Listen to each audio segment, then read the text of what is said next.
Ja sam Katerinacio. Pročitat ću vam ulomak iz knjige Harry Potter i kamen mudraca J.K. Rowling koju je sa engleskog na hrvatski prevela Dubravka Petrović. Povjetarac je prostojao kroz uredne živice Kalinina prilaza koji je počivao tih i uredan pod nebom crnih poput tinte. Doista, posljednje mjesto na svijetu gdje bi itko ikad očekivao čudesne događaje. Harry Potter prevrnuo se na boku u svom zavežljaju, ne probudivši se.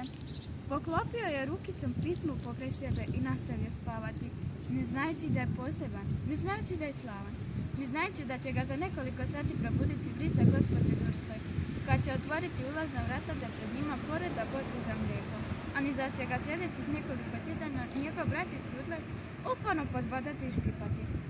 Nije mogao znati ni da se u tom trenutku širom zemlje ljudi potajno okupljaju kako bi mu nazdravili šapćući: u čast Harrya Pottera, dječaka koji je preživio.